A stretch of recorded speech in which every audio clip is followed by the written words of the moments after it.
કુબેરનગરમાં ભૂમાફિયાએ Lawrence બિશ્નોઈના નામે ધમકી આપતા મામલો પોલીસ સ્ટેશન સુધી પહોંચ્યો છે। ભૂમાફિયા તેમજ ક્રિકેટ સટ્ટાના ધંધામાં સંડોવાયેલા યુવકે વેપારીની હત્યા કરવા એક ટપોરીને સોપારી આપી હતી। ટપોરીએ લોરેન્સ બિશ્નોઈના નામે ધમકી આપી 1 લાખ રૂપિયા પડાવ્યા હતા। અમદાવાદના નાના ચિલોડા ખાતે રહેવા આવેલ કૈલાસ રિજોઇસમાં રહેતા હરેશ ઉર્ફે હરુ મૂલચંદાણીએ સરદારનગર પોલીસ સ્ટેશનમાં સૂરજ ઉર્ફે બાબા કિશનાણી અને આકાશ અમરાઈવાડી વિરુદ્ધ ચીટિંગ લોરેન્સ બિશ્નોઈના નામે ધમકી તેમજ ખંડણીની ફરિયાદ કરી છે।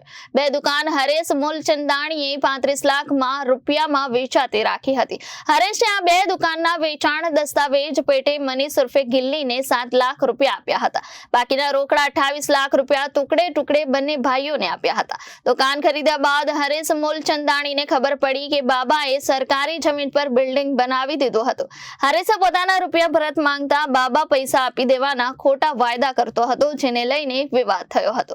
ત્યારે આકાશે લોરેન્સ બિશ્નોઈના નામે ધમકી આપી કહ્યું હતું કે સાંજના 6 વાગ્યા સુધી તું મેટર ક્લોઝ નહીં કરે તો તને ગોળી મારી દઈશ એમ કહી આકાશ રીડો ગુનેગાર હોવાથી હરેશ મૂલચંદાણી ગભરાઈ ગયો હતો અને આકાશ હરેશ પાસેથી રૂપિયા માંગતા તેણે ગભરાઈને 50,000 રૂપિયા ઓનલાઈન ટ્રાન્સફર કર્યા હતા। બાદમાં આકાશે હરેશ પાસેથી બીજા 50,000 રૂપિયા પડાવ્યા હતા। હરેશે આ મામલે મનીષ ઉર્ફે ગિલ્લીને વાત કરતા તેણે બાબા સાથે કોન્ફરન્સમાં વાત કરાવી હતી।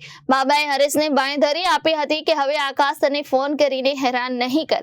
બાબાએ ખાતરી આપ્યા બાદ આકાશે હરેશને ગાળો બોલવાની તેમજ મારી નાખવાની ધમકી આપતા અંતે પોલીસ ફરિયાદ નોંધાઈ છે। સમગ્ર જે બાબત છે એ તારીખ 6/5/2025 ના રોજ સરદારનગર પોલીસ સ્ટેશનમાં ગુનો દાખલ થયેલો છે, જેમાં જે ફરિયાદી છે હરેશભાઈ હરુ પ્રેમચંદભાઈ મૂલચંદાણી, જેને એક બાબા ઉર્ફે સુરજ ઉર્ફે કિશન એની પાસેથી કુબેરનગર જી વોર્ડમાં જે છે ગગન એવેન્યુ કરીને અપાર્ટમેન્ટ એને બાંધેલું, જે 2020-21માં એમાં એને 2 દુકાન વેચાતી રાખી 35 લાખ રૂપિયા।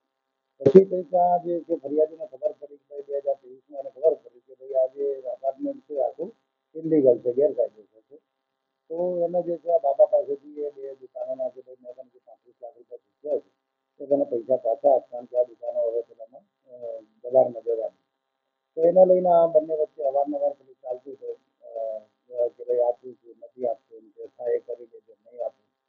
ઇન બિટવીનમાં ગયા માર્ચ મહિનામાં જે છે 14 તારીખે એના ઉપર જે ફરિયાદી પર બંને નંબરથી કોલ આવ્યો અને કોલમાં કીધું એને કે ભાઈ તારે જે બાબા સંજીવ જોડે જે મગજમારી ચાલે છે તે તું પતાવી દેજે, નહીં તો સારું નહીં થાય, બરાબર, તારી સોપારી મને મળેલી જે રીતની આખી વાત કરી છે। એ દરમિયાનમાં પાછો એને થોડુંક અવોઇડ કર્યું અને ફરી વાર 2 થી 3 વખત એને એ રીતના કોલ ગયા પછી એકવાર એને વોઇસ મેસેજ મૂક્યો।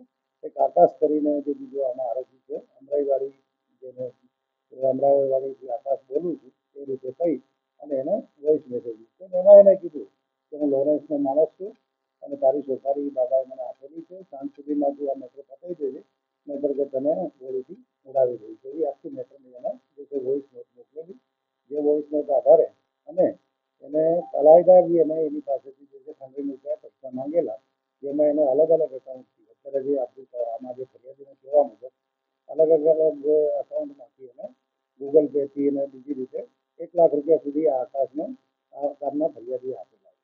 એટલે આપણે બળજબરીથી પૈસા કઢાવવાની ખંડણી અને જે ધમકી વિરુદ્ધની જે છે અલગ અલગ કલમો આપણે ગુનો દાખલ કરેલો છે અને આ કામની તપાસ જે છે પીઆઈ પોતે ચલાવી રહ્યા છે અને અલગ અલગ ટીમો બનાવી અને આ બંને આરોપીઓને ઝડપવાની કાર્યવાહી ચાલુ છે। Reporter Rakesh Kumar Yadav, Janadesh news, Ahmedabad.